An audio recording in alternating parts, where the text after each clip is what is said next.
I was recently in Greece, and as I was in Greece, I had met a woman, let's call her Maria, and we had this torrid relationship and escalated very quickly. We were taking trips together, having a really great time. She was a lot of fun, great woman, beautiful.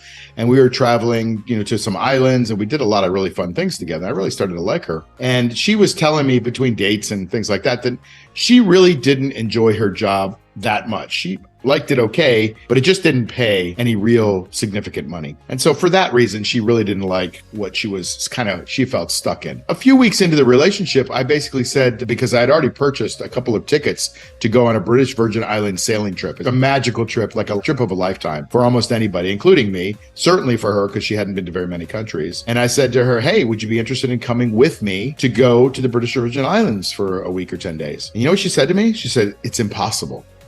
First thing right out of her mouth, without even considering it, it's impossible. And I was like, wow. And so I said, what is impossible about it? She said, well, I've already gone to my boss and I said that I wanted to go to Italy and they told me no. And I said, well, you don't like this job very much. Why don't you quit? Well, you don't understand. I said, oh, okay. I'm just trying to understand. But basically the conversation kind of ended there because she said, if I leave, they will fire me. Now here's a competent, intelligent, beautiful, smart person that could probably find any job that she wants upon her return. But she felt like there was no possibility of her getting another job if she lost this one. And so this impossible word really has been sticking in my head. It's not even possible if you say impossible. What a limiting belief that is to say. Instead of not saying that word at first, maybe she could explore, are there other ideas? When somebody thwarts a piece of conversation by saying it's impossible, that's a limiting belief. And I recognize limiting beliefs in people now. In a bit, I'm going to tell you a little bit of a story about Elon Musk, but let's explore what limiting beliefs can do to your life or other people's lives, okay? So first of all, let's talk about the impact of these constraining beliefs that hold us back. And let's also see what the effects and maybe the solutions are to these limiting beliefs. So first thing we want to do is understand them. And we have to understand how personalities are formed. So when we're born, we're basically these little sponges. And as these little sponges, we're looking around and all this information is coming at us visually, gustatorily. All the senses are involved, right? The hearing, the smell, everything. And so we're learning. We're just constantly sucking up all the information out there. And then as we grow a little bit older, it's our parents who give us information. It's our teachers, it's our friends, it's our family, our grandmothers, the TV, right? We start getting all this information and we're soaking it up and we create a personality. We're being programmed, right? And so if you don't have the right programming in, you start to build these limiting beliefs because you consciously and unconsciously adopt these notions of what are possible and what are impossible. You start to have constraining convictions and they create a little gap, right? Because you're like, well, I can't do that. I'll never do that. And so that's where it starts, is they're restricted beliefs that we consciously create because of our unconscious programming. And so how do we manifest them? Well, the gap between our existing reality and our envisioned reality, if we can even envision it. That's the problem, is sometimes we can't even envision it. And so anything comes into that realm where it's beyond what we can envision, we just immediately dismiss it. We never even see it. That's why so many people miss opportunities, because they're not tuned into seeing them, because they think they're impossible for them. The bottom line here is they become rooted in rationale and they become rooted in logic. And it's so hard to deprogram something that's rooted in logic. I remember hearing a quote just a few months ago that says, if you fight for your limitations, you get to keep them. And that's what most people do. They fight for those limitations because they believe that that's the truth. When in fact, there's so many other truths out there, but that's just not the truth that they're willing to believe. So you have to start to understand, what are the beliefs behind the self-perception? Because when you look at yourself in a mirror, you're getting a reflection back of yourself. So if you project something into the mirror, you're going to be receiving that back. If you project a limiting belief into the quote unquote unconscious mirror, that unconscious is going to confirm that that's what your belief is. And so you create identity around that conscious belief or that unconscious belief, right? And so you start to fight for it. You start to defend it. It starts to become who you are. You can end up having a diminished self-worth because that's the programming either you choose to accept, or it's the programming that you got hammered with, that you've eventually succumbed and believed. Or you could have elevated programming that makes you feel empowered. The question is, do you have the discipline required for changing the limiting beliefs? That's really the key. You have to have the discipline. And that comes from a decision. One of the tools that I use is when I realize that I'm kind of backed into a corner on a limiting belief. First of all, it's really hard to stop and say, wait a minute, maybe that's a limiting belief on my part.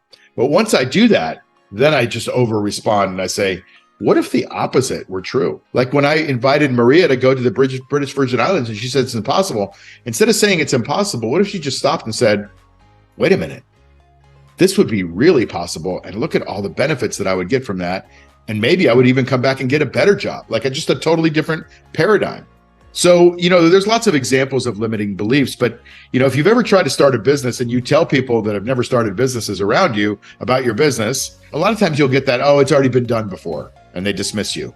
Or they'll say, well, that'll never work, right? So you'll miss that opportunity because maybe you put a lot of weight into what those people are saying because your limiting beliefs are limiting anyway, and you're trying to break through them, and you're getting reinforced that other people either don't see the potential in you or they want to reinforce those limiting beliefs because maybe they don't want to lose you. I know when Elon Musk started SpaceX, he said, well, I'm going to go compete against the government. Everybody laughed at him and said, wait a minute, you're going to compete against this multi-billion dollar agency like NASA that's been putting up spaceships for the last 60 years? You're going to compete against that. Yeah, good luck with that. And he was like, okay, he believes in himself. He doesn't have those limiting beliefs in there. And he kept plodding along and he raised some money for SpaceX. And, he raised the limited people believed in him because he had done some things in the past. He put a lot of engineering and a lot of thought and built a team around that first rocket that went up, and it went up and it crashed. And he could have stopped there. Most people would say that's a failure and he could have stopped there. But Elon Musk doesn't look at things that way. He says, it's not a failure. Look at how much I learned from that space launch. So he took it, whatever he learned, and he put it back into building the second rocket.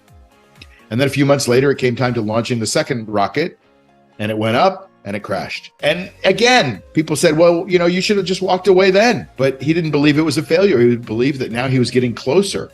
And then basically he had all of his money and all of investors' money all tied up in that last launch, the third launch. And it was a successful launch. But the third launch wouldn't have happened if it weren't for the other two launches. He could have quit at any point along the way, but he didn't have that limiting belief holding him back. He believed in himself, and he believed that he could compete against the US government. I remember when I was growing up, I had a mother who's a little bit, has some issues, and she screamed a lot. And I remember saying it, as I got a little older, God, you scream all the time. And she said, well, that's just the way I am, very indignantly. That's just the way I am. And I thought, wow, what a cop-out. That's just the way I am is your excuse to not change. So she fought for that limiting belief that she had because that was her identity. She believed that she was a jerk to people and that there's no way that she could change because that's just the way she was. And so why even put any effort into it? And as a result, she just drove everybody away from her in her life because she was refusing to change. She had a limiting belief, unfortunately for her. As we move toward what this is all about, you have to understand that there's power in being aware of your limiting beliefs, and there's power in choice in changing them. So you got to ask the question, is this a limiting belief? Is this a limiting belief? I wonder if that's a limiting belief. You have to constantly ask that question because if you can discover that it is, then maybe you can acknowledge it and be aware. You know what I always say, awareness is the first step to change. And now what do? You start to expand the potential for opposing beliefs. Like maybe something else is possible rather than this limiting belief. And what is the impact of these conscious choices that I've been making on my growth, on my transformation? That all shines light on the way that you can change. So maybe now you start embracing different beliefs, more empowering beliefs. And like when you quit smoking, you got to replace it with something else. You replace one bad habit with a good one. Same thing here. You start to substitute your limiting beliefs with more empowering ones. And then you start to strengthen your identity as someone who grows. That's the identity I have, someone who loves to learn and grow. And someone who loves to learn and grow can't be saying, I can't learn and grow. It's the opposite that makes it true for me. At the end of the day, you have to understand there are limiting beliefs. They're not your fault. It's okay. Just understand that there are ways to get out of it. You got to embrace them, acknowledge them, be aware of them, replace them, and start to live into that new identity that you're creating for yourself because now you understand the concept of removing those limiting beliefs. Hey, it's Mark Yegi, founder of Light Circle. And if you want to be productive in your life, you've got to get a hold of my daily productivity planner. Now, it's not this whole book. It's just one of the sheets from this book. The whole book is awesome, but just the sheet is really the foundation of what we do. And it's how I get tons and tons of stuff done every week, including writing books and making videos and running hedge funds and all the other stuff that I do. You've got to get this daily productivity planner if you want to massively improve your success. So click on the link below or somewhere on this page, download the thing for free, you put in your email address, we'll send you the link, and then you can start filling it out right away. By the way, after you do it, I give you a little video on how to fill it out because it's got all these really cool tools on it that are really going to massively help you with your productivity. See you on the inside.